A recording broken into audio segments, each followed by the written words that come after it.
Hi, everybody. It's Matt Erpelding from the Boise Metro Chamber of Commerce. And I apologize for the technical difficulties we had at 9:30. Those technical difficulties led to us having to make a few adaptations and readjust our schedule, but we are so lucky to have Governor Little with us today. And in a moment, he's going to join us to talk about our state's path back to prosperity, his Idaho Rebound grants, which are unique in the entire country, and where we're at in terms of opening phase one and moving toward phase two. But first, as you know, the Boise Metro Chamber is a member-driven organization that is highly, highly dependent upon the support and investment of our members.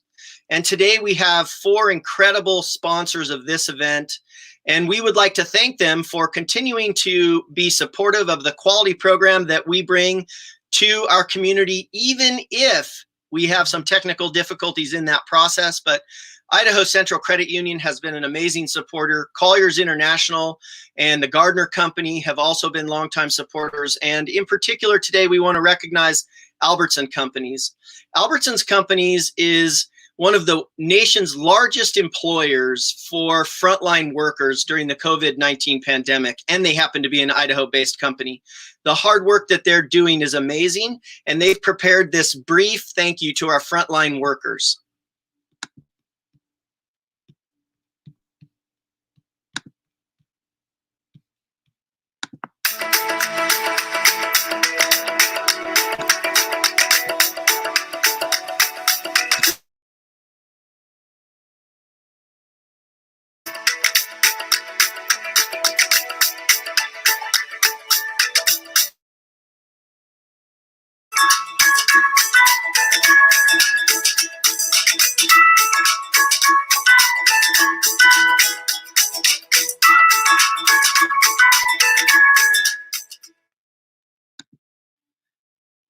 Governor Little is our 33rd governor and has been serving for about a year and a half. I bet he never imagined in his life that he'd be dealing with a pandemic of this proportions, but he is no novice to politics. He's been serving first in the Senate starting in 2001, and he served multiple terms as our lieutenant governor. It is so exciting to welcome Governor Little and thank him for being here. Governor Little, sorry about the technical difficulties today. How are you doing? Good. The corona pandemic makes serving like dog years. Yeah. So really, you've been in there for 3 terms at this point. Yeah, it kind of feels like that. But no, for the accountants on the call, I like to say that Idaho is LIFO. We were one of the last ins with one of the last confirmed cases, and we are now in the progress of being one of the first ones out. There's some other ones just recently that got a little bit of a jump on us, but we're going to know in about 5 or 6 days if that worked. There's some evidence that maybe it didn't, but this whole issue is what you do today, you're not going to know the results of it for 12 or 13 days. This coronavirus is a sneaky little bugger. I don't know if that's an epidemiological term or not, but we don't know who has it. We have asymptomatic carriers, and they just don't show up until a later point in time, and that's why you have to be cautious, which is what we're doing. But my goal is, as it has always been, is prosperity for Idahoans, but you can't have prosperity if people don't feel safe. And so I was in a meeting earlier this morning.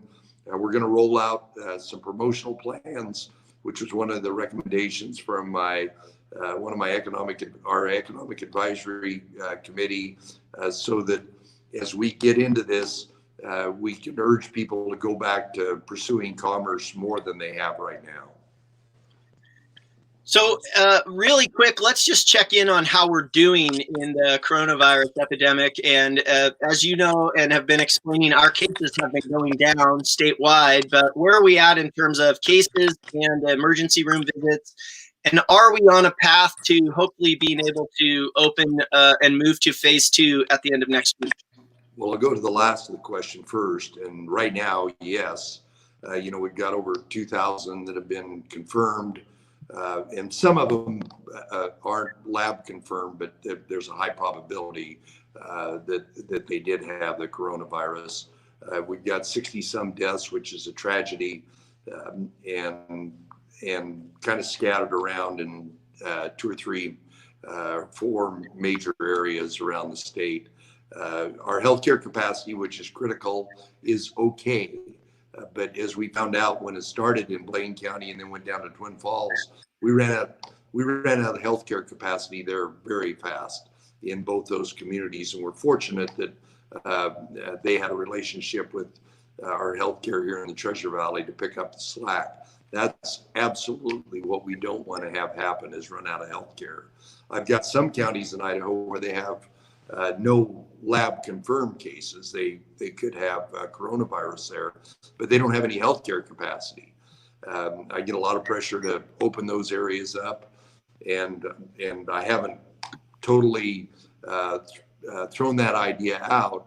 But the problem is I'm in charge of healthcare capacity for the whole state, and that's part of the issue. But right now, our testing is way better. When we started, we could only do 12 tests a day, and now we have the capacity to do thousands and thousands, some in private labs, some in pharmacies, some in hospitals, some in out-of-state labs.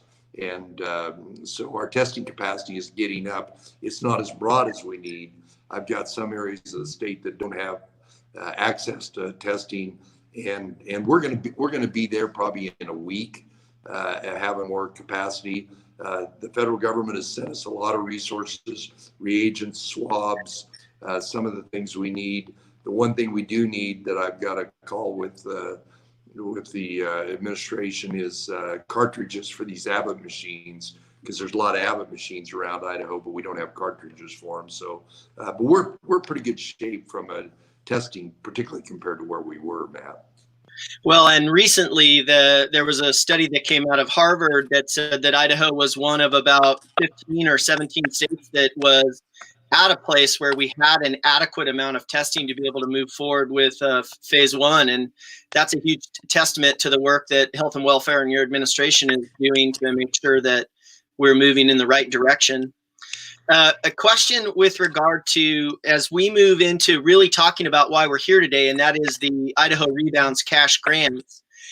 Before we talk about the details of that, there are concerns from businesses that if they do reopen, and they're reopening with the best interests of their customers in mind and the best interests of their employees, and they're operating within the bounds of the CDC guidelines, that they may still be exposed to liability issues. Can you speak a little bit to how you're going to handle that, and if you have a strategy for that? Well, I had a call with Senator Risch about this yesterday, and we've been talking about it. Of course, where the risk is greater if they're not in compliance with our order, our emergency order. They'd have a higher risk there. But I think if they're within the guidance, there'll always be some group or some attorney that might want to challenge that, and that's part of our system. But I believe because of where we are relative to all the other states, and many of you on the call know how our tort laws line up relative to other states, I would say the risk, if there's a risk, the risk is a lot greater in other states than it is in Idaho. So let's talk about the Idaho Rebound Grant. This is a unique program that I'm incredibly excited to be in Idaho, and knowing that this is how our businesses are benefiting from your administration. It's roughly $300 million that's going to be used to provide $10,000 grants to businesses across the state. Tell us where that money's coming from and how your administration came to terms with using it to help benefit small businesses. Well, in the first CARES Act bill, the $2 trillion bill, they sent money out to the states. And the money out to the states was relative to COVID-related expenses. As it shouldn't be a surprise to anybody on the call, we reached out to cities and counties and our state agencies, and we had 1.2 billion to a guy from Emmett. Sounds like a lot of money. And we didn't have a lot of requests. There were some very legitimate inquiries from cities and counties, and some of the state agencies. Obviously, our health districts need more money. There's some Department of Corrections, Health and Welfare, Labor in particular. But we looked at this and said, we want to move the needle on recovering. And there's all these other federal programs, and some of those safety nets don't pick up everybody. We know about some of the businesses that tried to get the SBA grants and weren't available because they ran out of money twice. So we said, let's take a big chunk of that 1.2 billion and make it available to particularly our small businesses, the ones that don't qualify for an SBA grant or didn't get an SBA grant and some of these other things. So we said, and we did the math about how many businesses we think didn't qualify. And that's where we came up with that 30,000 possible. That was the universe of what we knew might not make it available. So we did 30,000 times $10,000, and that's how we got to 300 million. And we believe that this program, Monday at noon, will start up.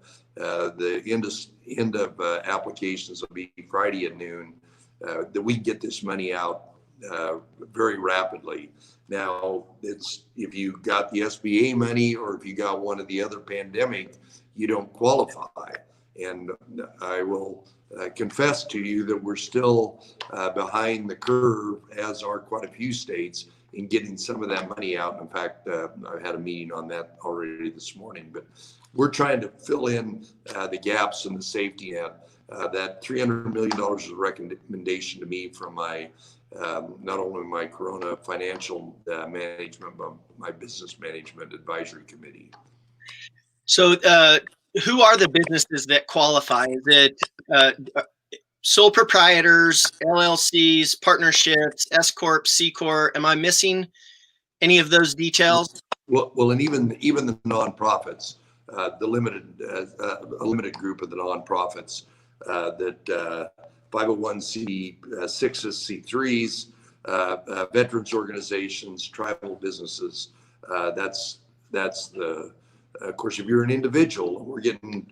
If you're an individual that mows your neighbor's lawn or details their car, you don't qualify. You have to have a taxpayer access account, and I understand you've got a link to that on your website to where they can get that taxpayer access.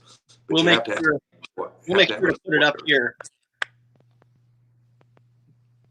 So talk a little bit about how long you see the turnaround and what do you see the application process being? In order to apply, they need to have a TAP account in the first place, and then they'll be able to apply through the tax commission. How will that work? Well, and I haven't seen the form.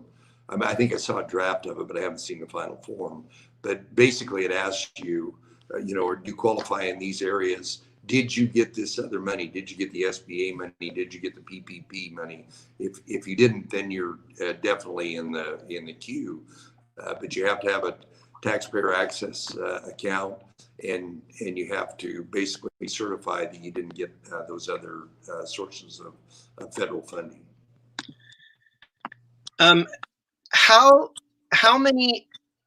How long do you see the turnaround taking place from the time that companies apply for these $10,000 grants to the time that it lands in their account?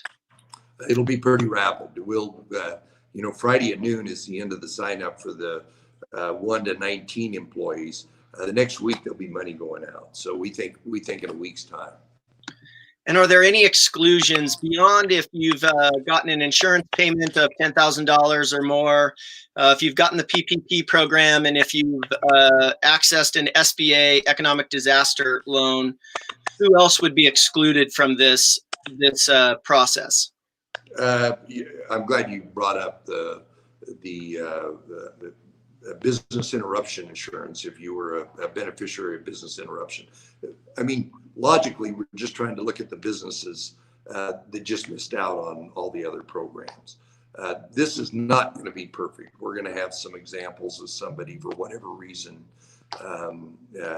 didn't get this money, but it's simpler and more important, which is really important to us, is we get that money out and get it into the economy, that it starts going through the system, so that your members, some of them will no doubt qualify, but most of them will benefit by that $300 million going into the economy, paying rent, and it's for COVID related expenses, but it's pretty broad. Extra payroll costs, loss of business, you paying your rent. It's a pretty broad application. On the ticker screen below, we've put the website for the TAP number, and every business that needs a TAP number needs to go on and check and make sure that A, they have one, or B, sign up for one. And this includes those really small businesses that might use an external payroll provider. Can you talk a little bit about that? Well, their payroll provider or their tax preparer, anybody can help them with that. But, we've got, I know what we're going to get. We're going to get some people that 1099 all their employees and don't have an employee. And they're not going to qualify because we didn't know how to have a lot of leakage in the program. And that's why having a taxpayer access point was a critical area. But how do you get somebody that mows their neighbor's yard every 4 weeks qualifying for $10,000?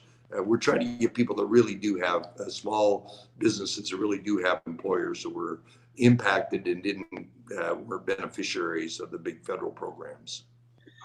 And let's say that I'm a sole proprietor, but I don't have any employees at all. Do I qualify for this program, or do I need to go to a different program to try to make up some of the losses I'm experiencing right now? Well, you'll qualify for the new program, which is the pandemic unemployment. I think there's so darn many acronyms. It's a pandemic unemployment that's the gig workers and the Uber drivers, and so that program's out there, and we are hopeful to start getting those payments out soon. But in all reality, like a lot of states, this was a brand new program that we didn't have any infrastructure for in Idaho, and we had to start up from scratch and put this in and still meet all the criteria from the federal government. States in the tornado belt, they've had programs from the federal government, so they had software and hardware and systems. We've never had that in Idaho, so that's why it's slow in Idaho, and I'm very frustrated by that. And anybody who receives a grant, any business that receives a grant, will be posted on transparentidaho.gov. And why did you decide to go that route and make sure that everything here is out and open to the public? Well, we did it with this program. That's exactly right. But it's also with all the money we're sending to the cities and the counties and the tribes and the state agencies. I just think when you spend $1.2 billion, one of the best ways to make sure it's spent right is for the people that are receiving those dollars to know it's going to be in the public domain and that people are going to look at it. I think we're very fortunate that Controller Brandon Wolf has put that program together. As a matter of fact, we even gave them a little of the CARES money to make sure they had the resources to administer this program. And that's just good for Idaho. It's just good government where people know how this money's spent, whether it's your fire district, your school, your county, your city. A little transparency on that will go a long way to make sure it's spent properly. There's a question here that I think we probably just need to clarify from somebody who's watching, and that is somebody received an economic disaster loan, but it was possibly less than $10,000. So if their loan or their PPP loan is less than $10,000, this is designed to make up that difference so they could still apply. That's right. That's exactly right. I'm glad somebody asked that question. And there's some questions about if they haven't filed their taxes in 2019, do they still qualify to apply for it? And I would assume the answer is you have to have that tax Well, you have to have the identification tax. number. Well, you have to have the taxpayer access point, but you don't have to file your taxes because we extended that to the 15th of June. On the banner, there's been a lot of people that are adding, asking questions about their sole proprietors. They don't have any employees. They're in a difficult position. They don't qualify for the cash grants, but they do qualify for the pandemic unemployment assistance program. So we've added that in the ticker to make sure that they know where to go to find out that information. But I do want to point out that Governor Little and his administration have put a tremendous amount of information at rebound.idaho.gov. It's all there, and we will put that up one more time just to make sure that everybody knows where to go. Governor Little, when you were working on this, or as you look at us moving into the summer, how likely do you think it is that you will continue to keep it as a state central plan, or will you give more influence to the local health districts and the cities and counties moving forward? How will you handle that piece of this process? Well, there's, as you can imagine, there's a lot of pressure for me to do that, and I have lots of conversations with other governors. And it's problematic. I'd love to do it. That's my instinct, that there's somebody else to shoulder part of the responsibility. But because I'm in charge of the state, of the healthcare capacity, of the PPP, you take a community that doesn't have a hospital and they open it all the way up. And then I've got to move resources from one part of the state to the other part to alleviate it. That's part of the issue. But when you think about it, we saw it here in Boise when the mayor, just shortly before our order, had an order here in Boise, and there was a huge migration to Garden City. Take that, multiply it 30 times all over the state. And what I hear, obviously, the people with the businesses, and my heart goes out to them. That's why these programs are in place.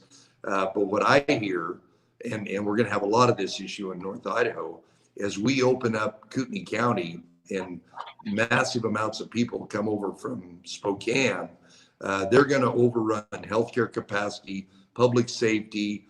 They've already overrun the golf courses to a certain extent, the waterways. And so having a mishmash of administration, right now, today, 90% of the businesses are eligible to be open.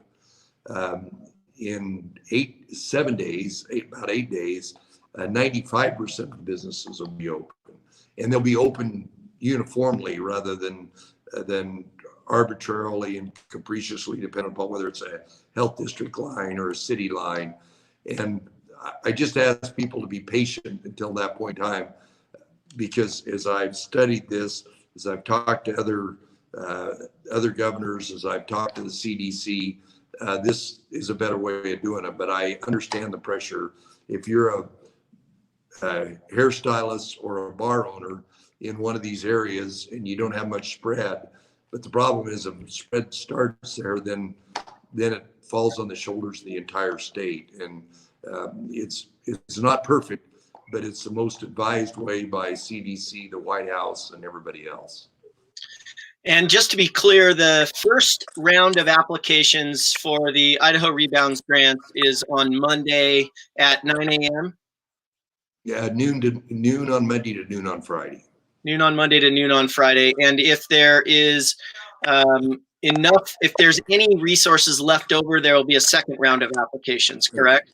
That's right. It'll go to 20 to 50 or 20 to 100, 20 to 50 employees.